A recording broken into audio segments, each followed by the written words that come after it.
Hi, hello. Welcome to another episode of Isaiah's Newsstand. It's your host, Isaiah Edwards.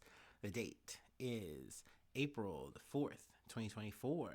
Hopefully, this episode finds you well, in good spirits, and high hopes. As for me, I'm doing pretty good. Let's see, the workday was fine, it was solid. I will say, I don't know, I had this feeling because, just this is me being real and personal right up front.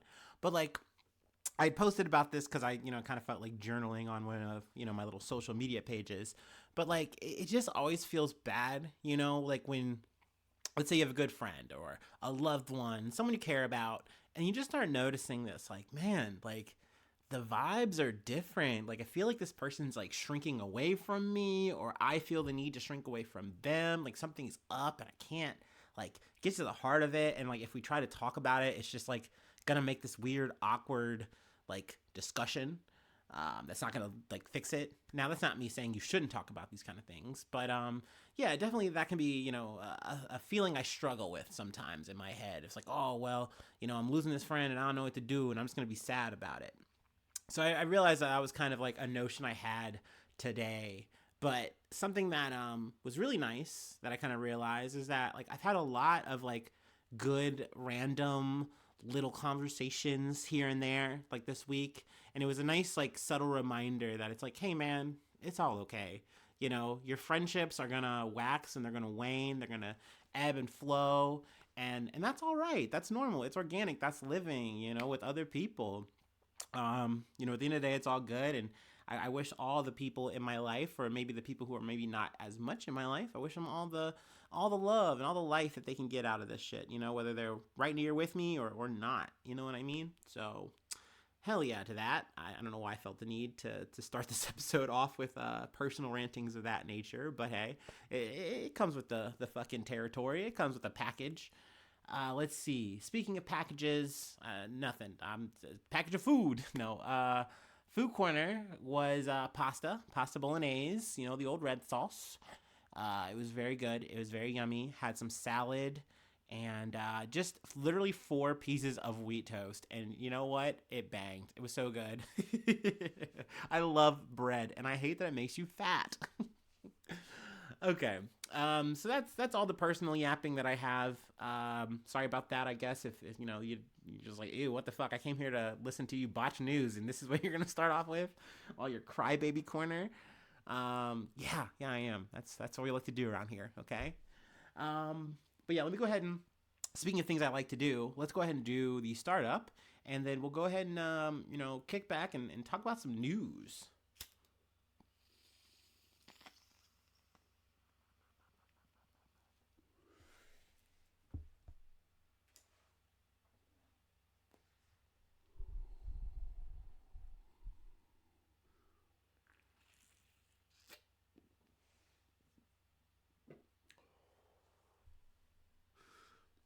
Oh yeah, real nice. Okay. From Al Jazeera. From prisoner to president in 20 days, Senegal's Diomaye Faye takes office. Let's see.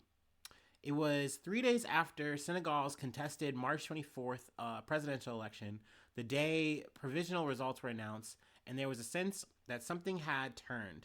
A new vigor for democracy brought about by the election of opposition candidate Bassirou Diomaye Faye, which is a hell of a name. Love it.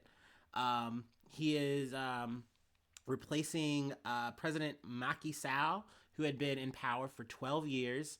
And Yeah, I mean, he had been, which is crazy that he had been in power for so long. And he was definitely trying to do things to like make a long term, like a long candidacy even longer. And I think that was definitely driving a lot of tumult in in Senegal. I'm sorry. Let's see here, but let me get my pace back here. The 44-year-old was sworn in on Tuesday after a period of political turmoil and fears that the outgoing president Macky Sall, who had been in power for over 12 years, would try to extend his mandate into a third term. For months, the nation was on tenterhooks.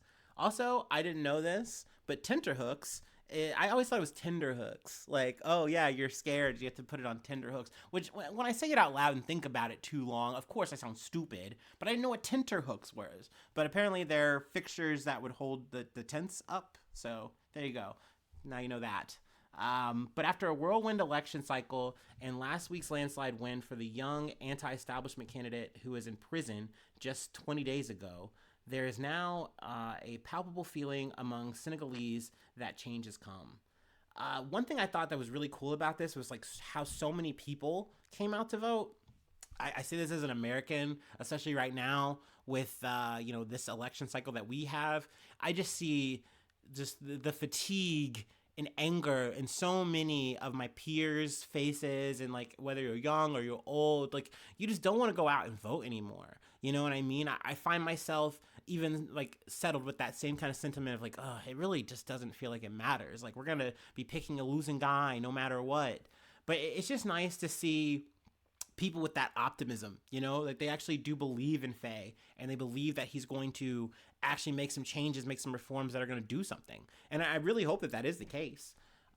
They do go through a lot of details and history here. I wouldn't say like too much history, but like they give you a better rundown than what I'm going to be giving you.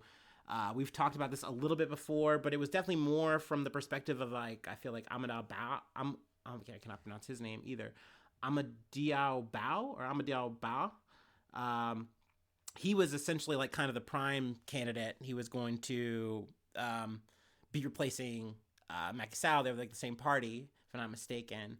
But he just had no charisma. He didn't seem like he was the actual candidate that people wanted. And it seemed like they were really leaning towards Faye. And hold on, let's see if I can actually get down to it. At the time of his arrest, Faye had been working for Sonko, who's also a tax inspector, which I love for like these guys went from like tax inspector, a job that like you would assume is totally reviled. You're like, ew, that's gross. I wouldn't want this guy to be my president. But like the way they kind of hit the scene, people just really loved them, really took to them. And like, then they got arrested. And that just kind of gave them like this kind of rock star status when they were finally freed. But at the time of his arrest, Faye had been working for Sonko, also a tax inspector. They were figureheads of the union employees, we love to see unions, of the tax office, upset with injustice and disparities at the tax department. So, I mean, hey, you would essentially say maybe these are some of the good guys trying to like fix some shit. Let's see here. In 2014, Sonko, a firebrand with a soft tone and sharp tongue, created the political party PASTEF, African Patriots for Senegal for Work, Ethics, and Fraternity. The party attracted middle management civil servants who felt frustrated and powerless as they watched their superiors steal money and receive kickbacks with impunity. I mean, it's bad when like the corruption is just so blatant that like you're literally just showing it to the new guys. Like, this is just how it works. Or like, even if people who are like, yeah, we don't agree with this, like, yeah, okay, well, get out of the fucking way. That always feels bad. So it's a shame that they had to go through so much to get where they are. But, now with Faye as president, he, I believe, as of like yesterday, made Sonko prime minister. So that's cool. Like, essentially, they both kind of got there. I believe that they kind of rode on Sonko's wave, but then at some point, like, Faye kind of steps into the main light as he was the one who was like last arrested. Sonko was arrested previously. So they just worked it out. They made it fucking happen as a duo, and you love to see it. Now, that being said, I'm curbing my enthusiasm here. I've been through an Obama administration, and it feels really good in the beginning, god damn it. But then at the end of the day, it's you versus the system, and you realize that it doesn't matter what was sold to you. It doesn't matter how virtuous or potentially evil a person might be. Like, when the rubber meets the road, you're only going to get so far. So, we'll see. I'll definitely try to keep track of it. And of course, I'm just kind of doing some skimming and riffing here. But, hopefully the future of Senegal is going to be bright. You know what I mean? And I would love to be telling you some stories of how we actually get to see democracy in action, doing some cool shit. Because I think that's what we all want, right? Like that's truly the feel good stories that, like, I don't know, political nerds are chasing. If you're of the liberal variety, I think, yeah, hell, even if you're a conservative, I think you want to believe in democracy, right? I think you just, I don't know. I never really say nice things about conservatives. It's hard for me to do that.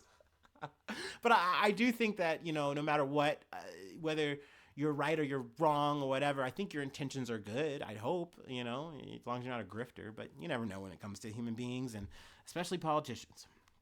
Okay, that's good. I feel like we can call this talked about. I'm not good with the details. Never am, never will be, and not gonna start today. But yeah, by all means, peep that article. They go through a lot of cool details, and if you're interested in that kind of thing, it's definitely worth it. I know I did not give Senegal its just desserts. I'm late to the party, even talking about this shit. Mea culpa. But it's been a busy ass week, and yesterday when I realized, like, shit, man, like, yesterday was definitely the day we were supposed to talk about it. I was like, look, dude, I was a sleepy bear from the sleepy time tea shit. Okay, I could not. I'm glad I even got through that shit. Okay. But yeah, let's move on. Let's hit the next beat from the BBC. Luis Rubiales arrested in corruption investigation. Man, we are really back on it, man. What an update. This motherfucker. Luis Rubiales. I know, I'm probably still not saying his name right. Fuck it. Fuck him. Tomatoes for this man. The former president of the Spanish Football Federation, RFEF, I can say letters, was arrested on Wednesday as part of a corruption investigation. He was released soon after being detained on arrival in Madrid from the Dominican Republic. He is suspected of receiving illegal commissions when negotiating a lucrative deal to stage the Spanish Super Cup competition in Saudi Arabia. Man, I love it, man. Saudi Arabia, they don't play, man. They're going to put their money on the fucking table, all right? Like, we're going to move these fucking pieces with these dollars, all right? We're not going to hide it. Like, you're going to find it. We don't care. We're going to do it again. You don't have to like it, but you can at least respect it. Prosecutors are seeking a 2.5-year jail term. Mr. Rubiales denies any wrongdoing, of course, And if you're not familiar with Rubiales, he, essentially did the unwanted kiss. He was a really bad smooch. Like, if you've seen the video, it's just really like, oh, that's so cringy, dude. Why would you do this? And you can say, oh, well, heat of the moment, I was excited. Like, no, man, you walked up and just planted one on her. Like, that wasn't needed. Like, you could have done a hug. You could have just been like a handshake. A handshake would have been great. A handshake would have been awesome. Nah, man, we gotta fucking mac out real quick, even though I see the fear in your eyes. Oh, yeah. But yeah, let's see here. We'll see how this trial goes, of course. Mr. Rubiales was in the Dominican Republic when police searched his home last month. They also searched the Football Federation headquarters and made several arrests. So yeah, I mean, I kind of had heard this shit, that he was being investigated, but we were going to just take things one step at a time. So here we are. Speaking of things I kind of heard, and then now we're kind of seeing the fruition of them, we can go ahead and move on to the next bump from the Business Insider. Disney's Bob Iger has won the long proxy battle against Nelson Peltz. Now, to be fucking honest with you, seeing this article today was the first time I've even seen a picture of Nelson Peltz. Bob Iger, I'm familiar with. We've yacked about him before. He's a CEO. He's the head honcho of Disney. He's like the main mouse in charge, if you will. But, Disney has seen its ups. It's seen its downs. It's trying to get through. I know we've talked about, Bob Chapek, who was supposed to be the successor of Bob Iger. He didn't fucking make the grade, so they brought in the old head. He's back, but once again, they've been wavy, up and down, and this Nelson Peltz guy has been kind of chomping at the heels of Bob Iger, saying, "Look, I know what Disney needs. They need me. They need me on the team to make some changes. Okay, we gotta fix X and Y. So let's get to it." And he's been kind of mounting a campaign since, I believe, 2023 to kind of make that happen. So let's go ahead and, read a little bit, riff a lot. Disney CEO Bob Iger has officially prevailed in his battle against the activist investor Nelson Peltz. At Disney's annual meeting Wednesday, shareholders voted to keep Iger and Disney Management's board instead of choosing to swap in two new members nominated by Peltz's invested firm Trian Partners. Peltz himself and Jay Rasulo, Disney's former chief financial officer. Disney's slate won by a substantial margin. Horatio Gutierrez, a Disney senior executive vice president, said the final tally would be available in the coming days, but CNBC reported that Disney director Maria Elena Lagomasino, whom Peltz had wanted to oust, got 63% of the votes, while Peltz received 31%. So essentially, this coup was a failure. It didn't work. The choice signals the end of a fight that began in 2023, with Peltz criticizing Disney's succession planning, its streaming division losses, and its stock performance. So Peltz would argue that it's because of his activism that the stocks even went up, and he said, okay, I'm going to back off. But then he came back to the bit when he's like, no, things aren't actually going up enough, and I think I actually should step in. Iger isn't doing it. But from Iger's point of view, he's like, look, you guys brought me in for the crisis management. You guys wanted that old thing back, and I'm giving it to you the best way I can. So, I don't need to be disrupted by a guy like this. I don't need Peltz in my shit fucking up my mix, okay? So it kind of was seeming like, hey, if this does get to the wire and you guys actually give Peltz the reins, you give him more say, you let him into this fucking room, I'll leave. I'll just fucking go. And I think that was enough to really make it so that anyone who was kind of already like, oh, maybe we should just hear Peltz out. Maybe we should let him. Maybe we should put him on the board. I think it really shut them up, because at the end of the day, these fucking hogs are making all the money they need to be making. Sure, you want to be greedy and make more money. Oh, the stocks aren't big enough. Make them bigger. But you're making enough. Stop bitching. It doesn't matter if they rise or they fall. At the end of the day, you're rich as fuck. You don't need to be fucking making wars and launching these campaigns. And I didn't know this until I read this article, but I believe $70 million was spent between the two.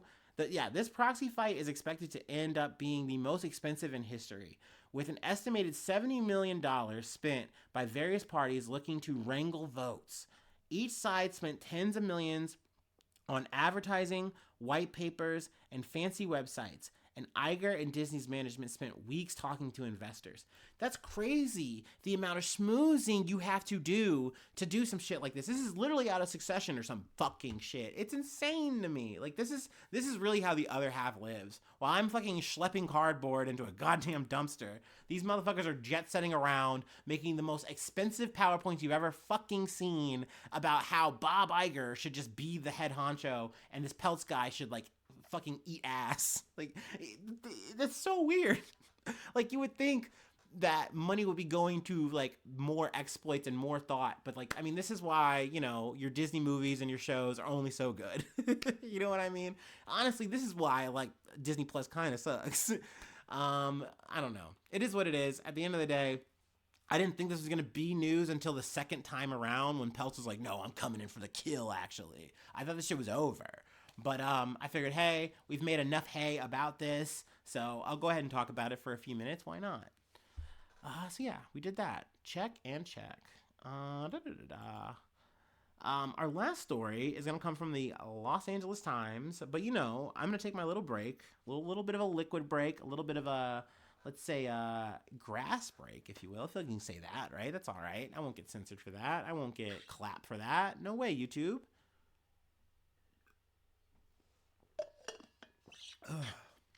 No way, no how.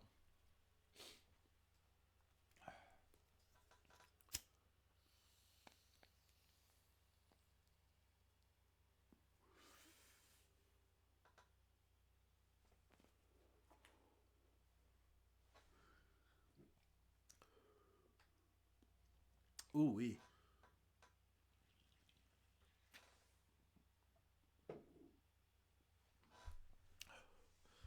Ooh. Oh, yeah. Oh, oh no. I'm coughing. Uh-oh. You didn't hear me just do a spittoon take, okay?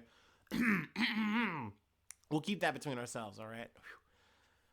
You, me, and the editor I've never hired. Okay.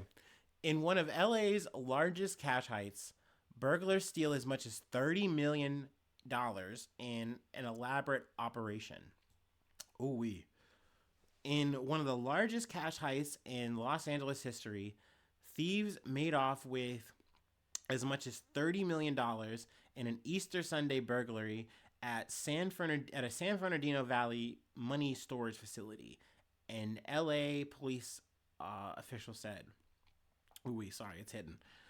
The burglary occurred Sunday night at a facility in Slimar, where cash from businesses across the region is handled and stored, said LA Police Department Commander Elaine Morales. The thieves were able to breach the building as well as a safe where the money was stored. Law enforcement sources said the burglary was among the largest in city history when it comes to cash, and the total also surpassed any armored car heist in the city. Mystery surrounds the break in. Sources familiar with the investigation told the Times that a burglary crew broke through the roof of the Garda World building on Roxford Street to gain access to the vault, but it is unclear how they avoided the alarm system. The Canada-based security company has not responded to requests for comment. Let's see here. It's also, I think, alleged or assumed that, here we go.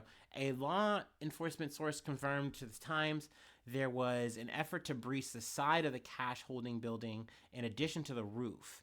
At least one alarm was triggered during the crime, but it was not connected to local law enforcement, according to a source familiar with the investigation who is not authorized to discuss it publicly. So, I mean, that's pretty interesting. That's a pretty fucking big caper. $30 million. Definitely makes sense that this is probably like a professional kind of racket that did this. Like, this probably wasn't like a couple of Joes and like we're gonna like do a little bit of like we're gonna do the town. You know, you and I'm gonna pull a Ben Affleck or some shit. No, this is probably an outfit. They've probably hit other facilities before for big kind of jobs. Maybe this is even like an international situation. Who knows? I'm speculating a bit here, but anything is possible. It's crazy to have a getaway of that kind of magnitude, $30 million. Also, like the style of like coming through Mission Impossible style. Sorry, I'm making a bunch of old ass movie references. That's all I have. But like coming through the fucking ceiling, not getting detected, like that's crazy. Fucking, I mean, I'm gonna go deeper. That's fucking entrapment level. What are you, dodging lasers and shit?